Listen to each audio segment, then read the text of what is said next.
folks, welcome to the channel Rockin' the Country. I'm Don, where I do non-pop country music reactions, and today's is certainly no exception to that rule. I don't know the artist. Curley Sanders, Too Much Lovin'. Nobody requested it. I saw it mentioned in a Reddit thread, and this is from 1954. And I'm psyched to get into this. This is like I'm learning a whole bunch, not just about country music, but just you get a sense of what life was like. It's a reminder of, I wasn't alive in the 50s, but I was alive in the 60s. So we're going to find out what the prior decade was like, partly through the references in the song. Too much lovin'. It's not the worst problem to have.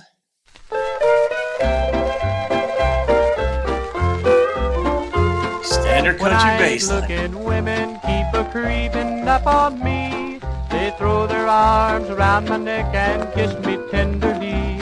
Now I don't mind a little loving when I'm in the mood, but doggone me if I ain't got too much of what is good. I'm getting too much loving, too little sleeping, and I know it will start to tell on me. I'm getting too much loving, that's why I'm weeping, and I wish you doggone gals would let me be. You can say no. Hear that bass line?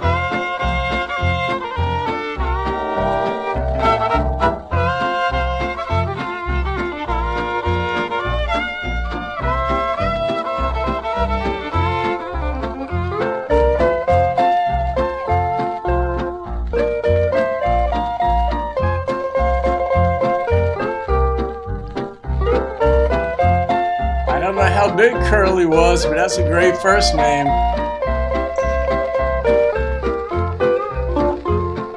I don't know what it is about me the gals all seem to like. I just can't seem to shake 'em no matter how I try. For every one that I escape, there's two more takes her place.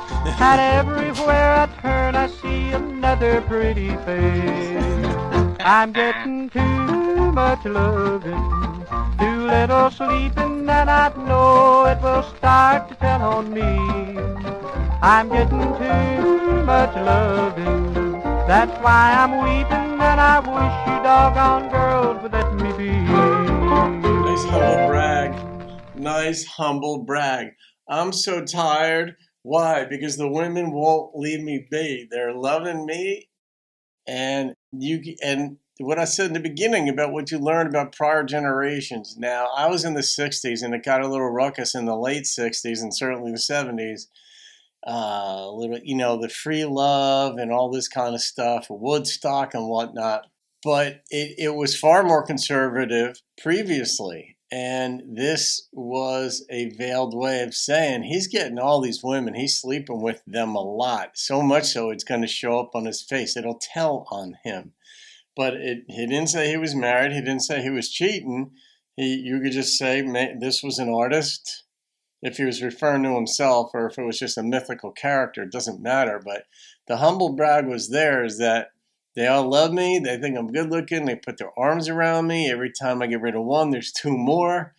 And you're like, this dude, I don't know if he's going to regret it at any point. But nice humble brag there, Curley. He couched it in the form of a problem, and it wasn't. So, yeah, you can say no. I mean, every artist learns to say no for the most part at some point. I know some artists who were like, they just got tired of chasing tail, as they said it, but they didn't have to chase it. The women threw themselves at the artists. It was incredible when artists would, one in particular I'm thinking of who I'm friends with, but it was in New York, and after the show I was hanging out with him, but he was signing autographs and albums, CDs, whatever he was signing, and good looking dude, of course, and had #1 hits and all the whole thing. And I just remember this one woman at that very end of the line, and she wanted to be on the end of the line so that she could let him know she was available for him to bang her. And I had said goodnight to him before I left. I don't know what he wound up doing with her, but I don't think he did. But sometime later, months, year, two, or whatever, he was talking about how he was just tired of chasing tail, as he said it. There's a joy to having one person in your life, and there's a challenge too. But Curly here, I mean, this was like a very mild version of what you hear in rap music now, where guys are like, I'm all of that. She wants this. She wants that. I got what I want. I'm all of that. That's basically what he said. All right. Oh, do I rate this song? I am going to rate it. I know it's the first one since he passed, but I kind of gave up on that a while back. So I'm going to rate this one, because I don't know if we'll be doing more Curly songs or not, but I gotta say, this had to have been avant-garde for its time. I love the song. I love the bass line. I like the instrumentation in it. And I liked that he had the nerve to say what he had to say. It would have been considered braggadocious back in the day. You know, I gotta go with the number. And the number that popped into my head's a 9.2. And I'm just putting myself back in that time frame, and I'm guessing that this would have been considered a badass song, kind of in your face. So there it is. All right, guys, hope you enjoyed that. Have a great day. See you on another video. Keep rocking the country.